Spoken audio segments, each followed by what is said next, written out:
Good morning everyone. Welcome to PW only IAS. दोस्तों, बात करें अगर हम 7 मार्च 2025 के द हिंदू फ्रंट पेज की, तो यहाँ पर आप नोटिस कर पाओगे हमारे जो एक्सटर्नल अफेयर मिनिस्टर हैं, दरअसल में वो लंदन गए हुए हैं, राइट। एंड यहाँ पर उन्होंने एक डिस्कशन के अंदर ये बोला कि जो डोनाल्ड ट्रंप की प्रायोरिटीज हैं भारत के लिए वर्क करती हैं। क्योंकि देखो, पिछले कुछ टाइम में कई बातें हो रही थी कि डोनाल्ड ट्रंप जब से आए हैं क्या इंडिया को नुकसान होगा। तो उन्होंने कहा ऐसा कुछ नहीं है, हमारे डेफिनेटली बहुत अच्छे संबंध हैं जो डोनाल्ड ट्रंप हैं उनके साथ, right. But at the same time इन्होंने ये भी डिस्कशन किया कि कैसे जो यूएस गवर्नमेंट है या यूएस का इंटरेस्ट है आज के समय मल्टीपोलर वर्ल्ड की तरफ है। पहले यूएसए को ऐसा ब्लॉक की तरह कंसिडर किया जाता था अलॉन्ग विद यूरोप कि ये इकट्ठे ही हैं, पर अब यूएस से अलग से एज अ नेशन अपनी आइडेंटिटी को यहाँ पे इंक्रीज कर रहा है। एंड इनफैक्ट अगर हम बात करें क्वाड की, तो वहां पर भी सब कंट्रीज अपना पार्टिसिपेशन कर रहे हैं। प्रॉपर फाइनेंशियल कॉन्ट्रीब्यूशन सारे कंट्रीज, चाहे वो इंडिया हो, चाहे ऑस्ट्रेलिया हो, चाहे जापान हो, सब कंट्रीज अपना अपना कॉन्ट्रीब्यूशन दे रहे हैं। तो डेफिनेटली कुछ ऐसा नहीं लगता कि कुछ भी दिक्कत आएगी इंडिया और यूएसए के संबंधों के बीच में। एंड सब मिलकर कोलैबोरेशन के थ्रू यहाँ पे काम करेंगे। अब इसी में देखो, आप लोगों ने शायद आपने देख भी लिया होगा वीडियोस वगैरह, एक काफी अनफॉर्चुनेट इंसिडेंट भी देखने को मिला। जब ये बाहर आ रहे थे हमारे जो एक्सटर्नल अफेयर मिनिस्टर हैं, तो उस टाइम के ऊपर कुछ खालिस्तान जो समर्थक थे वो प्रोटेस्ट करने लग गए उनकी गाड़ी के सामने। एक पर्टिकुलर जो ये समर्थक था, खालिस्तानी समर्थक, उसने यहाँ पर इंडिया का झंडा भी उनके सामने फाड़ने की कोशिश करी। तो वो एक बहुत ही अनफॉर्चुनेट इंसिडेंट था, राइट। बाकी देखो, डॉक्टर एस जयशंकर जी ने एक बात और बोली कि कश्मीर के अंदर ना हमने काफी अच्छा काम किया है पिछले कई सालों के अंदर। जैसे फॉर एग्जांपल आर्टिकल 370 का हटाना एक बहुत ही अच्छा कदम था। उसके बाद वहां पर पीस एंड नॉर्मलसी लाई गई। फिर इलेक्शंस कंडक्ट करवाए गए जो कि बहुत ही पीसफुल थे, एंड वहां पे one of the highest voter turnout देखने को मिला पिछले कई दशकों के अंदर। एंड अब जो आखिरी स्टेप बचा हुआ है वो ये है कि पाकिस्तान पाकिस्तान ऑक्युपाइड कश्मीर जो पीओके है उसको खाली करे। एंड जिस दिन ये हो जाएगा उसी दिन कश्मीर में पूरी तरह से शांति हो जाएगी और कश्मीर का मसला हमेशा के लिए सुलझ जाएगा। ऐसा यहाँ पर डॉक्टर एस जयशंकर जी का कहना है। दोस्तों, डेट है आज की 7 मार्च 2025 एंड आप सभी का स्वागत है आज के प्रीलिम बूस्टर न्यूज डिस्कशन में। अगर आपको आज के सेशन की पीडीएफ चाहिए तो आपको मेरे Telegram channel Rishabh Sharma sir PW यहाँ पर देखने को मिल जाएगी। इसके साथ ही साथ जो यूपीएससी रिलेवेंट कंटेंट होता है वो सारी चीजें भी मैं इसी टेलीग्राम चैनल पे आपसे साथ शेयर करता रहता हूँ। स्टार्ट करते हैं पहले टॉपिक के साथ एंड अंडरस्टैंड करते हैं कि आखिर प्रधानमंत्री श्रम योगी मानधन योजना स्कीम आखिर ये है क्या। थोड़ा अंडरस्टैंड करते हैं। अभी यहाँ पे सरकार ने कुछ नए फीचर्स और कुछ नए एफर्ट्स डाले हैं ताकि और बेहतर किया जा पाए। देखो, एक चीज आप लोग अंडरस्टैंड करना, ये जो स्कीम है ना, ये है किसके लिए? ये आपके अनऑर्गेनाइज्ड वर्कर्स के लिए है। और हम लोग जानते हैं यार, जो अनऑर्गेनाइज्ड वर्कर्स होते हैं ना, उनको काफ़ी समस्याएं फेस करनी पड़ती हैं। जैसे फॉर एग्जांपल, बाकी लोग तो जैसे ऑर्गेनाइज्ड वर्कर में जो काम करते हैं उनका जो पेंशन वगैरह हो जाता है, या उन्होंने अच्छा खासा पैसा इकट्ठा करके रखा होता है जो कि मुसीबत के समय वो काम आ सकता है। पर अनऑर्गेनाइज सेक्टर के अंदर तो पेंशन वगैरह की कोई सुविधा होती नहीं है, राइट। मान लो कोई डेली वेज वर्कर है या कुछ इस तरह से है, राइट। तो उनके लिए यहाँ पर ये स्कीम लाई गई थी 2019 के अंदर, प्रधानमंत्री श्रम योगी मानधन योजना। अब कुछ एक फैक्टर्स हैं जो आपको यहाँ पे ध्यान में रखने हैं। पहली चीज, जो 18 से 40 साल के बीच में है वही इस पर्टिकुलर स्कीम का हिस्सा बन सकते हैं। उनकी जो इनकम है वो 15,000 रुपए तक होनी चाहिए, और वो अनऑर्गेनाइज वर्कर होने चाहिए, और वो फॉर्मल पेंशन स्कीम के अंतर्गत नहीं आने चाहिए। तो होता क्या है ना यहाँ पे, मान लीजिए अगर कोई पर्सन 18 साल की आयु में इस स्कीम को ज्वाइन करता है, तो उसको हर महीने 55 रुपए पे करने हैं। कब तक? जब तक वो 60 साल का नहीं हो जाता, ठीक है। अगर मान लीजिए कोई इंसान 40 साल की उम्र में स्कीम को ज्वाइन करता है, तो उसको हर महीने 200 रुपए देने होंगे, ठीक है। तो यानी कि ना कॉन्ट्रीब्यूशन हो रहा है या तो 55 रुपीज का या 200 रुपीज, मतलब इन दोनों अमाउंट के बीच का कॉन्ट्रीब्यूशन होगा, डिपेंडिंग ऑन द फैक्ट आपने किस समय स्कीम को ज्वाइन किया। तो यानी कि कॉन्ट्रीब्यूशन हो रहा है इंसान की तरफ से। एंड जितना पैसा ये इंसान कंट्रीब्यूट करेगा उतना ही पैसा सरकार भी साथ में कंट्रीब्यूट करेगी। यानी कि सरकार भी 1:1 के साथ आपको मैच करेगी। जितना वर्कर पैसा दे रहा है उतना ही गवर्नमेंट पैसा देगी। पर इस पैसे का करेंगे क्या? दोस्तों, जब ये अनऑर्गेनाइज वर्कर की उम्र 60 साल हो जाएगी ना, तो 60 साल के बाद उसको हर महीने 3,000 रुपए की पेंशन मिलनी शुरू हो जाएगी। 3,000 पर मंथ ही और शी विल बी गेटिंग। तो ये है अनऑर्गेनाइज वर्कर के लिए हमने एक सिक्योरिटी का प्रावधान यहाँ पे कर दिया है। ये बहुत ही अच्छी चीज हमें यहाँ पे देखने को मिल रही है। तो ये आप नोटिस कर पाओगे, वॉलेंट्री है। जिसका मन है ऑर्गेनाइज वर्कर का वो करे, जिसका नहीं है वो ना करे। और ये कॉन्ट्रीब्यूटरी है क्योंकि यहाँ पर कुछ ना कुछ पैसा आपको यहाँ पे प्रोवाइड करना पड़ेगा, और ये ministry of labour and employment के अंतर्गत आती है, और एक सेंट्रल सेक्टर स्कीम है कि सारा जो पैसा है इसमें कॉन्ट्रीब्यूशन सरकार की तरफ से है, वो सेंट्रल गवर्नमेंट ही यहाँ पे उसको कॉन्ट्रीब्यूट करती है।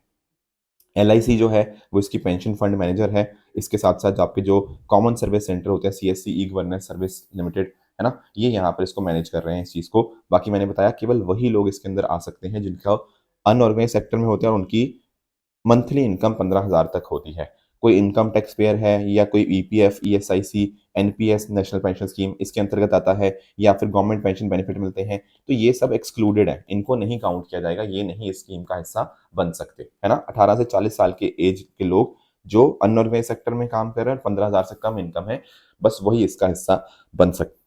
बाकी मैंने आपको कंट्रीब्यूशन बता ही दिया। अगर मान लीजिए इस पर्सन की डेथ हो जाती है, तो पर्सन की डेथ के बाद जो उसकी स्पाउस होगा, जैसे मान लो कोई मेल पर्सन है, अगर उसकी डेथ होगी तो उसकी वाइफ को यहाँ पर 50% पेंशन मिलेगी, एंड वाइस वर्सा भी ट्रू है। अब कुछ एक चीज़ें यहाँ पे और हैं, जैसे फॉर एग्जांपल लेट अस से, मान लीजिए कि किसी एक इंसान ने इस स्कीम को ज्वाइन किया, पर 10 साल से पहले ही वो इससे एग्जिट होना चाह रहा है। लेट अस से मैं आपको बोलता हूँ कि कोई इंसान 35 साल की उम्र में उसने स्कीम को ज्वाइन किया, एंड लेट अस से 8 साल 43 ईयर्स की एज में वो चाहता है कि स्कीम से एग्जिट हो जाए, तो क्या वो एग्जिट हो सकता है? आंसर इज यस, बिल्कुल हो सकता है। तो जितना भी उसने पैसा अभी तक दिया है, कंट्रीब्यूट किया है, वो उसका उसको रिफंड मिल जाएगा, जितना भी सेविंग बैंक इंटरेस्ट होता है उसके हिसाब से, मतलब जो भी वट एवर द सेविंग, मतलब जो बैंक में इंटरेस्ट मिलता है उसके ऊपर यहाँ पे उतना पैसा उसको रिफंड मिल जाएगा, कंट्रीब्यूटेड अमाउंट के ऊपर इंटरेस्ट के साथ। अगर मान लीजिए उसने 10 साल से ज़्यादा किया बट 60 साल से पहले वो एग्जिट हो गया, मतलब मान लो उसने 35 साल में ज्वाइन किया था, पर 15 साल वो स्कीम के अंदर रहा, पर अभी 60 साल तो हुए नहीं, और 50 साल में उसका मन करता है उसको एग्जिट करने का, तो तब भी उसको पैसा रिफंड मिल जाएगा, बट इक्रूड इंटरेस्ट के साथ, जैसे जो भी LIC वगैरह जो डिटरमिन करेगा उस इंटरेस्ट के साथ उसको यहाँ पे पैसा मिल जाएगा। अगर मान लीजिए दोनों की डेथ हो जाएगी, सब्सक्राइबर की भी और स्पाउस की भी, तो जितना भी पैसा है वो पेंशन फंड के अंदर वापस क्रेडिट बैक कर दिया जाएगा, राइट। बाकी एनरोलमेंट का प्रोसेस है, कॉमन सर्विस सेंटर जो होते हैं आपके, जो सुविधा केंद्र नहीं होते आपके घरों के आसपास, उनके थ्रू कर सकते हो, आधार बेस्ड रजिस्ट्रेशन हो जाएगा, या मानधन पोर्टल के ऊपर जाके खुद भी कर सकते हो। बाकी जो कॉन्ट्रीब्यूशन होंगे वो ऑटो डेबिट हो जाएंगे, मतलब हर महीने आपके ऑटोमेटिकली आपके अकाउंट से, जनधन अकाउंट या सेविंग बैंक से ऑटोमेटिकली पैसा कटता रहेगा। तो ये है आपकी प्रधानमंत्री श्रम योगी मानधन स्कीम। नेक्स्ट आते हैं अगले टॉपिक पे एंड अंडरस्टैंड करते हैं एकलव्य स्कूल्स के बारे में। दोस्तों वैसे तो हमने एकलव्य स्कूल्स का पहले भी डिस्कस किया हुआ है, बट फिर भी एक क्विकली रिवाइज कर लेते हैं। दोस्तों दरअसल में क्या है ना, जैसे आप लोगों ने सुना होगा 1997-98 के अंदर ना ये स्कीम लाई गई थी, एकलव्य मॉडल रेजिडेंशियल स्कूल्स। दरअसल में मिनिस्ट्री ऑफ ट्राइबल अफेयर इसको देखता है, एंड यहाँ पर कोशिश पता क्या है, जो आपके ट्राइबल बच्चे होते हैं ना रिमोट एरियाज के अंदर, उनको अच्छी शिक्षा दी जा पाए, उसके लिए यहाँ पर EMRS यहाँ पे बनाए जाते हैं, एकलव्य मॉडल रेजिडेंशियल स्कूल। अब ये JNV का क्या मुद्दा है, मैं इस पे भी आऊंगा, पर पहले आप एकलव्य मॉडल रेजिडेंशियल स्कूल को अंडरस्टैंड कर लो। अब आपको ध्यान में रखना है, ये कवर करते हैं आपके क्लास 6 से लेके क्लास 12 तक के बच्चों को। और क्योंकि देखो यहाँ पे वर्ड क्या है, रेजिडेंशियल, तो रेजिडेंशियल मतलब बच्चे वहां पर रहेंगे भी, ठीक है ना, बच्चे वहां पर ही, उनका हॉस्टल वगैरह का सारा प्रबंध होगा, वहीं पे रहेंगे, वहीं पे खाएंगे, वहीं पे अच्छे से पढ़ेंगे, ये फोकस है उनके ऑल राउंड डेवलपमेंट के ऊपर। तो यहाँ पर आप नोटिस कर पाओगे हर स्कूल की जो कैपेसिटी होती है वो 480 स्टूडेंट्स की यहाँ पे होती है। अब आपको ध्यान में एक बात रखनी है कि यार 480 के 480 बच्चे ST होने जरूरी नहीं है, ठीक है। 10% बच्चे नॉन ST बैकग्राउंड के भी हो सकते हैं, यानी कि फोकस हमारा मेजर किसके ऊपर है, शेड्यूल्ड ट्राइब के बच्चों के ऊपर ही, बट 10% बच्चे नॉन शेड्यूल्ड ट्राइब को भी बिलोंग कर सकते हैं। जो भी पैसा होगा यहाँ पर आप नोटिस कर पाओगे, यहाँ पे ग्रांट्स दी जाती है under article 275(1) of constitution. Grants आपके स्कूल्स के लिए, रेकरिंग एक्सपेंसेस के लिए स्टेट गवर्नमेंट को इस तरह से ग्रांट दी जा सकती है। जैसे आपके रेजिडेंशियल स्कूल होते हैं, उसी तरह से आपके Eklavya model day boarding school भी होते हैं। लेट अस से कहीं पर ऐसा है जहाँ पर रेजिडेंशियल फैसिलिटी नहीं है, ठीक है, तो वहाँ पे डे बोर्डिंग स्कूल यहाँ पे बनाएंगे, जहाँ पर लेट अस से शेड्यूल्ड ट्राइब पॉपुलेशन की डेंसिटी काफी अच्छी खासी है, 90% और मोर, उन सब डिस्ट्रिक्ट्स के अंदर इस तरह से बनाया जा सकता है। बाकी इसके अलावा यहाँ पे centre of excellence for sports भी होगा, राइट, एंड इससे यहाँ पे बहुत अच्छी अच्छी फैसिलिटीज इनको यहाँ पे दी जाएंगी। अब पिछले सालों के अंदर ना बहुत कंट्रोवर्सी हुई थी इसके रिगार्डिंग कि एक्चुअली EMRS स्कूल्स के अंदर आखिर टीचर्स कौन होंगे। तो पहले पता क्या होता था, पहले ये जो चीजें थी ना, ये स्टेट अथॉरिटीज मैनेज करती थी, मतलब कि यानी कि जो स्टेट गवर्नमेंट है वो डिसाइड कर लेती थी कौन टीचर होगा, वो सारी चीजें, रिक्रूटमेंट वगैरह हो गया, है ना। तो इस तरह से अपने स्टेट्स अपना अपना देख लेती थी। पर बाद में पता क्या हुआ, 2023 में इसमें चेंज किया गया, ये जिम्मेदारी दे दी गई नेस्ट को। नेस्ट क्या है? National education society for tribal student, जो कि मिनिस्ट्री ऑफ ट्राइबल अफेयर्स के अंतर्गत है। फिर इसकी जिम्मेदारी दी गई कि टीचर्स की आप वैकेंसीज आप फिल कीजिए। अब जब ये मुद्दा आया ना, तो बहुत सारे लोगों ने यहाँ पे प्रोटेस्ट कर दिए। क्यों प्रोटेस्ट कर दिए? क्योंकि बहुत सारे लोग ऐसे थे जो कहीं ना कहीं नॉर्थ इंडिया से बिलोंग करते थे। अब तो सेम स्टेट में की बात नहीं ना है, अब इनकी इनकी पोस्टिंग कर दी गई साउथ इंडियन स्टेट्स के अंदर। अब उनका वहाँ पे उनको लैंग्वेज नहीं आती, उनका कल्चर नहीं पता, मतलब फूड उनका इतना फेमिलियर नहीं है। और दैट इज वाई बहुत सारे लोगों ने बोला कि यार ये जो चेंज किया गया कि पहले स्टेट के पास जिम्मेदारी थी, अब जिम्मेदारी दे दी गई है सेंट्रल अथॉरिटी के पास, नेस्ट के पास। तो ये कब समस्या यहाँ पे देखने को मिल रही थी उस टाइम के ऊपर, तो काफी बात उस टाइम भी उठी थी ये। तो एनीवेज, अब क्या कहा जा रहा है? अब सरकार का प्लान ये था 2020 के अंदर कि ये जो ईएमआरएस है ना, एकलव्य मॉडल रेजिडेंशियल स्कूल, हम इनको वैसा ही बनाएं जैसा जवाहर नवोदय विद्यालय होते हैं। जेएनवीज का नाम आपने सुना होगा, बहुत ही अच्छे देखो जेएनवीज होते हैं, एंड काफी क्वालिटी एजुकेशन यहाँ पे इन नवोदय विद्यालय के अंदर देखने को मिलती है। तो सरकार की कोशिश यही थी कि आपके एकलव्य मॉडल रेजिडेंशियल स्कूल को भी उसी लेवल तक हम लेके जाएं। पर 5 साल हो गए हैं लगभग इस प्लान को लाया हुए सरकार का, बट ऐसा बताया जा रहा है कि कोई खास प्रोग्रेस हुई नहीं। कि बातें तो हमने बहुत बड़ी बड़ी कही कि हम ये भी कर देंगे वो भी कर देंगे, पर उस लेवल तक अभी तक हम नहीं पहुंच पाए हैं। उम्मीद यही रहेगी कि ट्राइबल बच्चों को भी और अच्छी शिक्षा मिले, एंड हम इनको भी बहुत क्वालिटी एजुकेशन और अच्छे से प्रोवाइड कर पाएं। नेक्स्ट आते हैं दोस्तों अगले टॉपिक पे, माजुली रिवर आइलैंड को अंडरस्टैंड करने की कोशिश करते हैं। दोस्तों अभी ना एक दरअसल में एक सर्वे कंडक्ट किया गया अरण्यक के द्वारा, जो कि एक बायोडाइवर्सिटी कंजर्वेशन ऑर्गेनाइजेशन है। उसने यहाँ पे ये बताया कि जो माजुली रिवर आइलैंड है ना असम के अंदर, यहाँ पर human wild life conflict cases बहुत ज़्यादा बढ़ गए हैं। देखो थोड़ा समझते हैं, यहाँ पर पहली बात तो समझो, ये है आपका माजुली आइलैंड। एंड माजुली का मतलब पता क्या होता है? The land between the two parallel reverse. यहाँ से आप नोटिस कर पा रहे हो, ये ब्रह्मपुत्र रिवर जारी है। एंड इसके ऊपर अगर नदर साइड की तरफ देखो, तो यहाँ पर आपको एक तो खैरकुटिया रिवर और आपका सुबनश्री रिवर आपको नॉर्थ में आपको देखने को मिल जाएगी। राइट, तो इस तरह से ये जो जमीन है ये दो पैरेलल रिवर्स के अंदर आपको देखने को मिलती है, इसलिए इसको माजुली बोलते हैं। अब माजुली पॉपुलर पता क्यों है? क्योंकि ये दुनिया का लार्जेस्ट रिवर आइलैंड है। It is the world's largest river island. ये बात आपको बिल्कुल भी नहीं भूलनी है, ये बात आप बिल्कुल ध्यान में रखेंगे। और ये ब्रह्मपुत्र रिवर के ऊपर है। और भारत का पहला आइलैंड डिस्ट्रिक्ट और कोई नहीं, आपका माजुली आइलैंड ही है। तो ये बातें आपको यहाँ पे पता होनी चाहिए। These are some important facts which you must remember. अब मुद्दा पता क्या उठ रहा है? मुद्दा दरअसल में दोस्तों ये उठ रहा है, जैसे आप लोगों ने देखा होगा, जैसे आप लोगों ने काजीरंगा नेशनल पार्क के बारे में सुना होगा, है ना? अक्सर हम जब काजीरंगा की बात करते हैं तो हमारे दिमाग में क्या आता है? सर हमारे दिमाग में आते हैं वन हॉर्न राइनोसोरस, बिल्कुल आते हैं। अब वहां पर उनकी अच्छी खासी पॉपुलेशन है वन हॉर्न राइनो की। बाकी कई बार हम काजीरंगा में देखते हैं कि फ्लड्स वगैरह आ जाते हैं, जिस वजह से वन हॉर्न राइनो या बाकी और जो स्पीशीज हैं वो और जगह पे मूव करने लग जाती हैं। एंड ऐसा देखा गया कि कुछ ऐसी ही स्पीशीज यहाँ से मूव करती करती माजुली आइलैंड तक पहुंच गई। अब माजुली आइलैंड तक पहुंचेंगी, वहां पे जो लोग हैं उनके साथ ह्यूमन वाइल्ड लाइफ कॉन्फ्लिक्ट होगा। तो ये सब बातें इस वजह से यहाँ पे न्यूज में अभी आज के समय चल रही हैं। तो ये जो पूरा रीजन है माजुली रिवर वाला, यहाँ पर राइस कल्टीवेशन करी जाती है मेजरली। ठीक है, यहाँ पर कुछ फेमस राइस की वैरायटी जैसे कोमल सॉल हो गया, बाओ धान हो गया, राइट, इनको यहाँ पे ये ग्रो करते हैं। इसके अलावा यहाँ पर इनकी ना कल्चरल डाइवर्सिटी अंडरस्टैंड करना बहुत इंपॉर्टेंट बन जाता है। जैसे मैं आपको बताऊं, अगर आप ना, जैसे आप लोग अपने आर्ट एंड कल्चर के अंदर पढ़ते होंगे, आप लोगों ने शंकरादेव जी के बारे में सुना होगा। ठीक है, तो यहाँ पे जो कल्चर है ना उनके द्वारा ही इन्फ्लुएंस किया गया। एंड उनके जो डिसाइपल थे माधव देव, उनके द्वारा यहाँ पे देखा गया। इनफैक्ट उन्होंने 17 का जो ट्रेडिशन था वो स्टार्ट किया।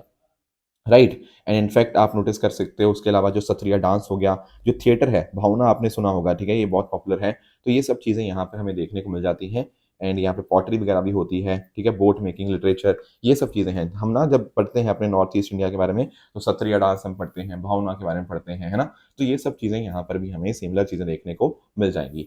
बाकी यहाँ पर कुछ एक ट्राइबल कम्युनिटीज जैसे मिशिंग, द्योरीज, होम्स, सोनोवाल, कचारीस, ठीक है, ये आपको मेजर आपको ट्राइबल कम्युनिटीज यहाँ देखने को मिल जाएगी। एंड एक इंपॉर्टेंट फेस्टिवल है agriculture festival, that is Ali I Liang Ligang festival. ये एक बहुत ही फेमस फेस्टिवल है मिशिंग ट्राइब का, जो कि फरवरी में यहाँ पे मनाया जाता है। और यहाँ पे जो कल्चर है that is Assamese neo Vaishnavite culture. ये कुछ बातें आपको यहाँ पे पता होनी चाहिए। आगे आते हैं दोस्तों अगले टॉपिक पे, एंड अंडरस्टैंड करते हैं कि यूरोप का यूटिल सेट आखिर ये क्या मुद्दा है। देखो आप लोगों ने ना स्टार लिंक के बारे में हम श्योर सुना होगा।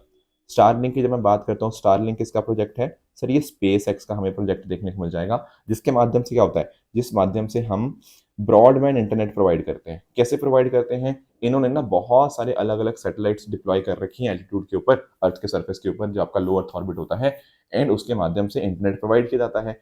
एंड क्योंकि यहाँ पर बहुत सारी सैटेलाइट्स हैं, तो जो लेटेंसी होती है, लेटेंसी मतलब टाइम गैप कितना होगा, वो काफ़ी कम होता है। बहुत जल्दी आपको इंटरनेट अच्छा खासा कनेक्टिंग आपको मिल जाएगा। तो ये सब फायदा होता है इस चीज़ का। पर अब ना नोटिस करने को मिल रहा है कि जो यूक्रेन को हो सकता है कि स्टारलिंक इंटरनेट एक्सेस ना दे, है ना? थोड़ा सा कंसर्न चल रहा है, आप देख ही रहे हो यूक्रेन और यूएसए के बीच में। और स्पेस एक्स तो आप जानते हो कौन है, इलोन मस्क, है ना? और उसका जो इंटरफेरेंस आप जानते हो उनके बारे में। तो इस वजह से काफ़ी सारे डाउट्स, कंसर्न्स आ चुके हैं कि हो सकता है ना कि मिलिट्री कम्युनिकेशन आपके जो यूक्रेन के हैं, वो एक तरह से इफ़ेक्ट होंगे। एंड अब वो शायद वो फोकस करेंगे स्टारलिंक के राइवल के ऊपर, जिसका नाम है यूटलसैट। यूटलसैट दरअसल में यूरोप का ही आपको एक फ्रेंच सैटेलाइट ऑपरेटर आपको देखने को मिल जाएगा, जो कि Europe, middle east, Africa, Asia, America के अंदर सैटेलाइट कवरेज यहाँ पे प्रोवाइड करता है। इस पर्टिकुलर यूटलसैट के आपको जो हेडक्वार्टर्स हैं वो पेरिस, फ्रांस में देखने को मिल जाएंगे। एंड जैसे फॉर एग्जांपल आप नोटिस करिएगा, स्टारलिंक के अंदर तो बहुत सारी सैटेलाइट्स, जैसे 7,000 से भी ज़्यादा लो अर्थ ऑर्बिट सैटेलाइट्स देखने को मिल जाती हैं, जिसके माध्यम से ग्लोबल कम्युनिकेशन होता है। यूटलसैट जो है वन वेब के साथ मर्ज हुआ है, एंड उसके बाद उसके पास 630 low earth orbit satellites and 35 geostationary satellite आपको देखने को मिल जाएंगी। तो यूरोप के क्रॉस तो काफ़ी अच्छी इनकी कनेक्टिविटी है।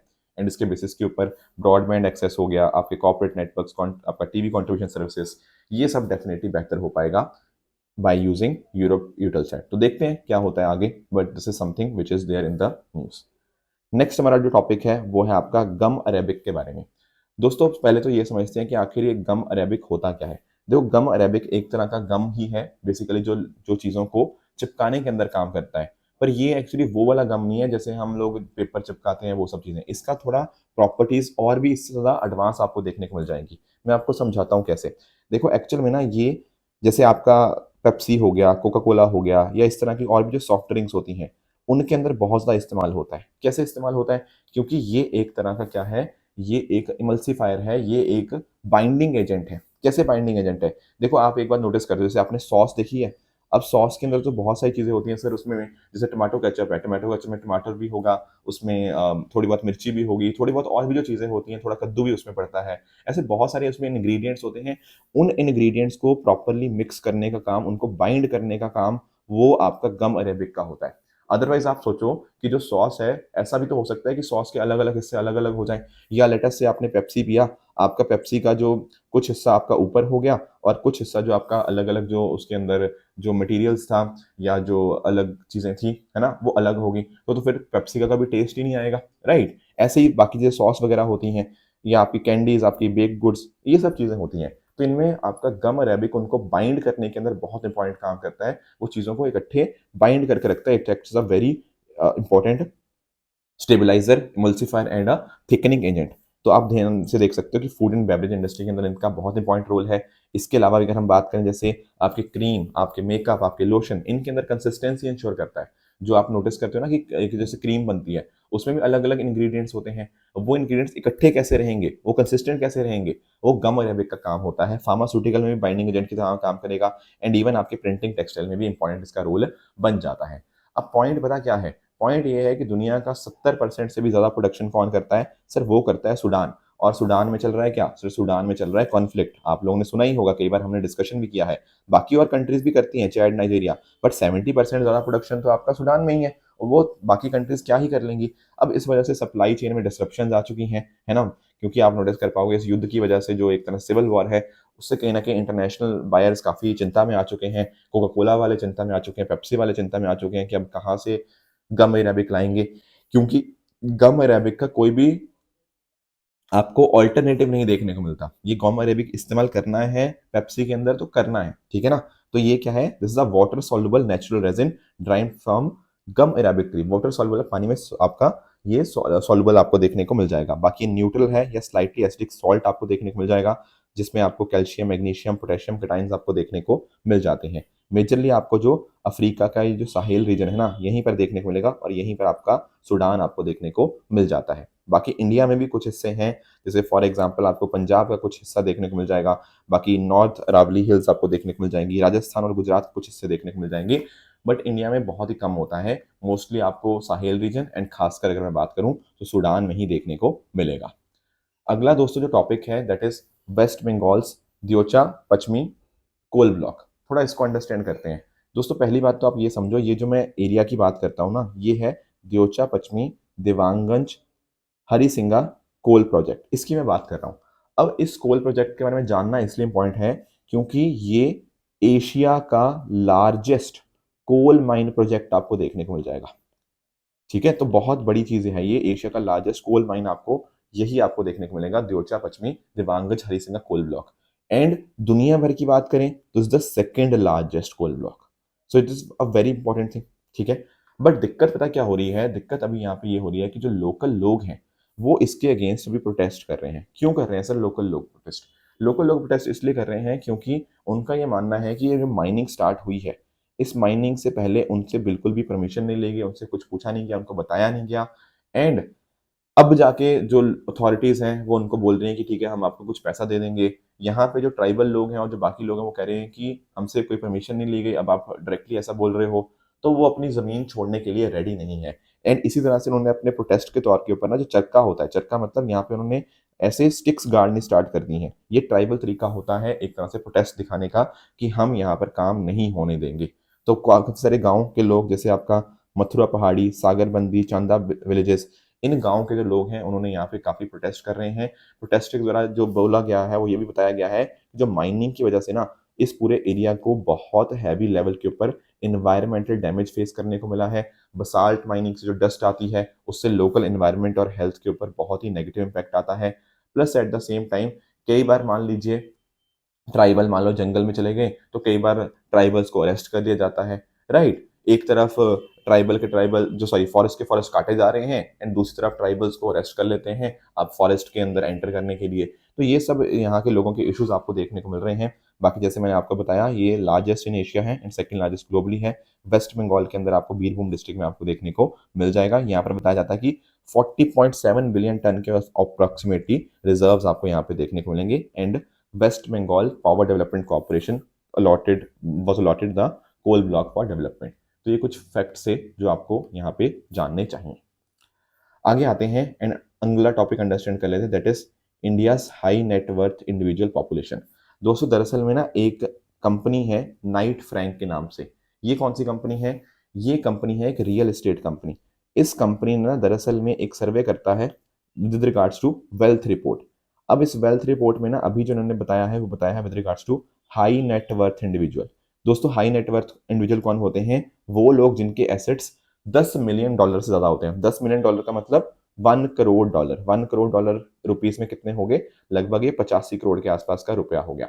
तो इससे ऊपर किसी के एसेट्स होते हैं उनको हम बोलते हैं हाई नेटवर्थ इंडिविजुअल्स। तो ऐसे लोग भारत में पिछले साल थे लगभग 80,000 के आसपास। इस साल वो नंबर लगभग 5,000 बढ़ गया है एंड ये नंबर पहुंच गया 85,000 के आसपास। एंड इनके द्वारा ऐसा बताया गया है कि 2028 आते आते ये नंबर 93,000 को भी यहाँ पे क्रॉस कर जाएगा। तो इंडिया की बात करें तो इंडिया दुनिया में चौथे नंबर के ऊपर है। सबसे ज्यादा हाई नेटवर्थ इंडिविजुअल आपको यूएसए में देखने को मिल जाएंगे, दूसरे नंबर पे चाइना है, तीसरे नंबर पे जापान है एंड फिर फोर्थ नंबर के ऊपर आपको इंडिया देखने को मिल जाएगा। तो वेल्दी इंडिविजुअल्स की नंबरिंग के अंदर इंडिया में 3.7% आपको वेल्दी इंडिविजुअल्स आपको ग्लोबली में देखने को मिल जाएंगे। और ये कहीं ना कहीं दर्शाता है कि जैसे इंडिया में काफी अच्छी खासी लॉन्ग टर्म ग्रोथ देखने को मिलेगी, उसके साथ इन्वेस्टिंग अपॉर्चुनिटीज भी हैं एंड लग्जरी मार्केट भी हमारी इवॉल्व होती हुई देखने को मिल रही है। तो नोटिस कर पाओगे कि इंडिया में अगर बिलियनर्स की बात करूं तो इंडिया में टोटल 191 बिलियनर्स हैं जिनमें से 26 ने ज्वाइन किया इन 2024। तो बिलियनर्स की पॉपुलेशन भी हमारे यहाँ पे लगभग 12% से यहाँ पे बढ़ी है। एंड ग्लोबली अगर हम बात करें तो ग्लोबली ये जो नंबर इंक्रीज हुआ है हाई नेटवर्थ इंडिविजुअल्स का वो 4.4% यहाँ पे इंक्रीज हुआ है पिछले सालों के मुकाबले। राइट, तो ये थी हमारी आज की डिस्कशन। अब चल लेते हैं अपने ट्रू एंड फॉल्स स्टेटमेंट्स की तरफ। यहाँ पर आपके सामने कुछ स्टेटमेंट्स हैं, इनको पढ़िएगा, बताइएगा इनमें से कौन सा सही है कौन सा गलत। कल जो मैंने आपको होमवर्क दिया था एक था शेंडुरने वाइल्ड लाइफ सेंचुरी के बारे में। तो दोस्तों ये गोवा के अंदर नहीं बल्कि आपको केरला के अंदर देखने को मिलेगा, इसलिए स्टेटमेंट 1 आपका इनकरेक्ट बन जाएगा। जन औषधि की बात करें, मिनिस्ट्री जो है वो that is ministry of chemical and fertilisers, ना कि ministry of women and child development, इसलिए सेकंड स्टेटमेंट भी इनकरेक्ट है।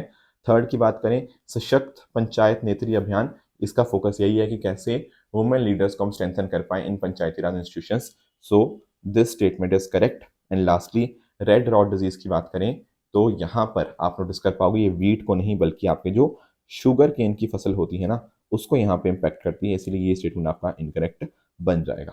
तो दोस्तों ये थी हमारी आज की डिस्कशन। इसी तरह से आप सब लोग अपने एंड पे हार्डवर्क करते रहिए। Thank you so much for joining. All the very best.